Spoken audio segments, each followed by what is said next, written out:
What is going on, guys? Welcome back to Copy and Narrate, and today we have more news stories for you. And the first news story, which is a big one, is that the new Microsoft Activision deal addresses previous CMA concerns in cloud gaming. So what this means is that the deal for Activision-Blizzard is probably set to go through in the UK, as CMA has provisionally agreed to the solutions and remedies that Microsoft has proposed, and they're just ironing out the details. Sale of Activision's cloud gaming rights to Ubisoft substantially addresses previous concerns and opens the door to the deal being cleared, the CMA said today. While the CMA has identified limited residual concerns with the new deal, Microsoft has put forward remedies which the CMA has provisionally concluded should address these issues. The CMA is now consulting on the remedies before making a final decision. The new deal. Earlier this year, the CMA blocked Microsoft from acquiring the whole of Activision due to concerns that the deal would be harmful to competition in cloud gaming in the UK. After that deal was blocked, Microsoft submitted a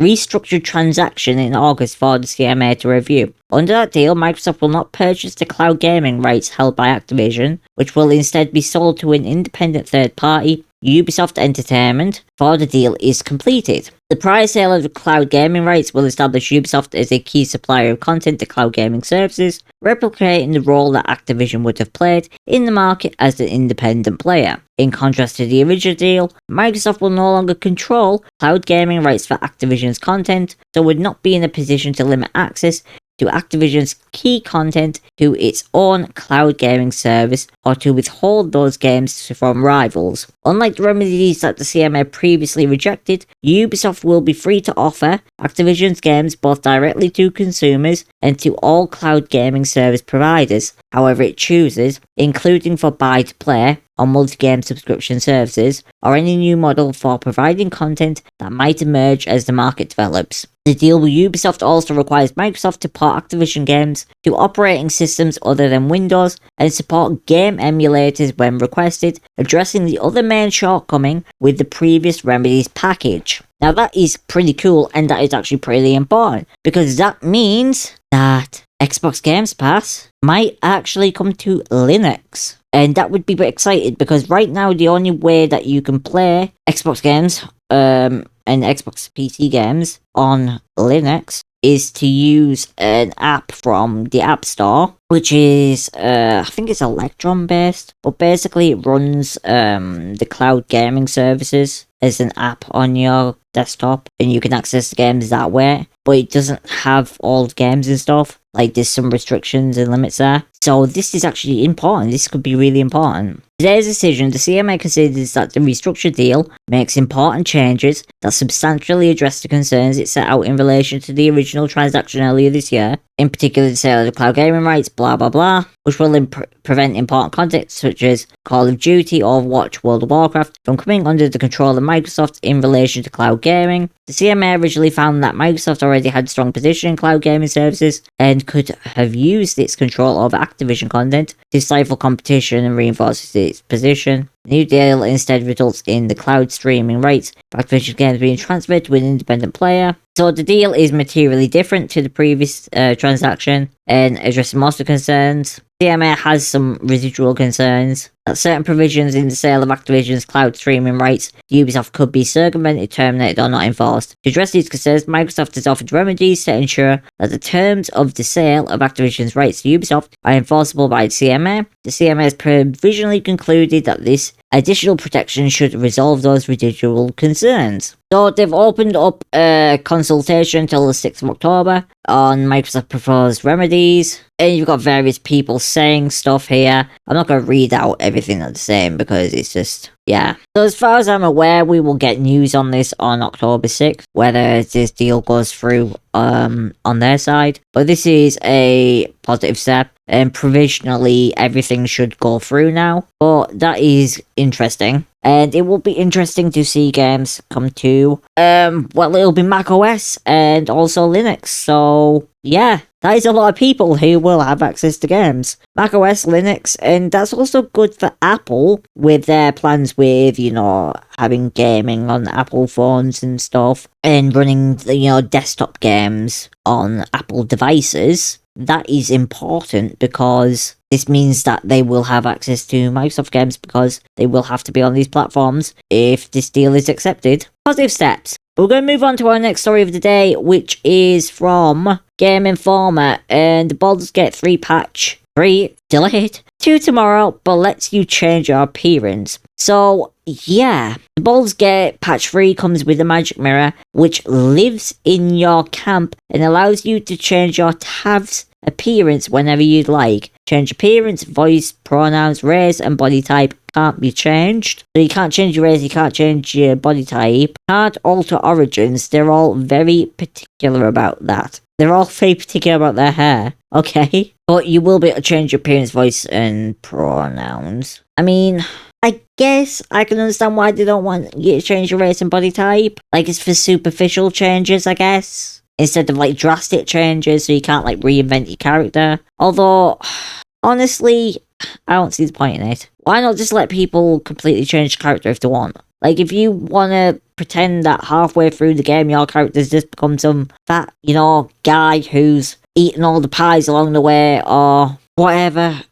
Why? Why does it matter? If you want to pretend your character's been in a magical accident and make them look absolutely horrific, why can't you do that halfway through? Like, I don't know. I feel like they should just let people do what they want to do, and yeah. Moving on to our next story, which comes from The Labby, which is not a website I've ever heard of before, but they do have an update. Developers of Diablo 4 are aiming to stream the Season of the Blood update within the next fortnight. So, this comes from Twitter, where Andrew Fletcher, the global community development director for Diablo, took to Twitter to unveil exciting news, which is that we will be announcing the date for Diablo 4 developer update livestream next week. We are targeting first week of October to go over details. Now, this is going to be interesting for people who are playing Diablo, and this is apparently a bigger update, and what's coming in the update is slated for release in the middle of the next month on October 17th. The new season will introduce 5 entirely new endgame bosses, and interestingly, the vampire classes mentioned earlier, which should not be confused with the vampire class from Diablo Immortal. So that is kind of big. There's going to be a vampire class, there's going to be 5 entirely new endgame bosses, and hopefully that's a lot more content and a lot more replayability. I don't know whether there's going to be patches, bugs, or whatever. You'd think that that would be a part of it. But I don't know if there's going to be any other new content. See, I've never ever been a Diablo player, so I don't know whether that's enough for people. Let me know down below. Is 5 new endgame bosses for Diablo 4 and a new class to play, is that like enough content to keep you engaged with the game for you Diablo players out there? Like, do you feel like that's enough, or do you wish there was like more? I guess you'll have to see on the live stream, right, to see what you think of it, but just from the preliminary information, do you think that is enough content? And our next story comes from The Verge, and it's from Valve. Don't expect the fastest Steam Deck in the next couple of years. So Valve has been clear it wants to build a Stream Deck too, and equally clear that a faster handheld wouldn't arrive soon. Valve's Pierre Loupe Griffes tells The Verge and CNBC that it could be as late as 2025 or beyond before it raises that bar, because it wants to see a leap in performance without a significant hit to battery life. I don't anticipate such a leap to be possible in the next couple of years, he told whoever quoted this via email. It's important to us that the deck offers a fixed performance target for developers, and that the message to customers is simple. Where every deck can play the same games, as such, changing the performance level is not something we are taking lightly, and we only want to do so when there is a significant enough increase to be had. We also don't want more performance to come at a significant cost to power efficiency and battery life. I don't anticipate such a leap to be possible in the next couple of years, but we're still closely monitoring innovations in architectures and fabrication processes, see where things are going to go. And yeah, I mean, that's fair. And obviously that might disappoint some people, but I think honestly it's a smart move by Valve, because I feel like it's a bit weird in a product stack when you get like a slightly better or a little bit better performing console within the same generation, I actually kind of don't like it. I think if you launch with two different products, one's more powerful and one's weaker, and they're at different price points targeting different people and consumers, that's fine because that's made clear and everything keeps an equilibrium and developers and everyone has a target, and it's like you'll play on this one and it'll play on this one, you have to use different settings, but it's all manageable. But then when you start getting into, oh, this is the pro version or this is the next version, and it might have a higher frame rate or higher resolution and stuff, and it can sort of create a situation where not all, but some games run really well on the more powerful version, but then are horrible on the previous version. And I believe this happened quite a bit with PlayStation 4 Pro and PS4, where games would run really fine on the Pro, but would run like trash on the PS4, and it would kind of be paying the same price for a game, but having a very different experience. Even at the same resolutions, having a very different experience than what you would expect. I think Valve's making the right decision by saying, nope, we're not going to release a new Steam Deck now. We don't plan on doing a pro or more powerful version or anything. We're going to do the Steam Deck 2,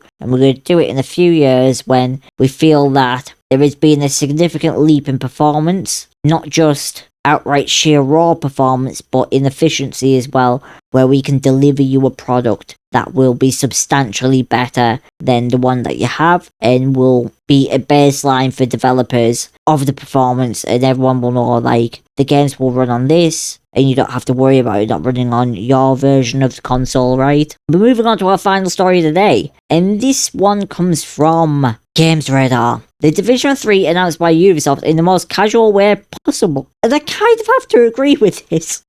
Ubisoft has casually announced the Division 3. Julian Garrity will become executive producer for the Division brand once Star Wars Outlaws is shipped, and among his first duties will be creating the third entry into the Division series. The core focus of Garrity's is to build a team for Tom Clancy's The Division 3, which will be led by Massive Entertainment, while making sure The Division 2 remains well supported, Ubisoft says in its announcement. Outside of that, his attention will be on a solidification of brand identity, and it was just announced on Twitter, just randomly shoved out there.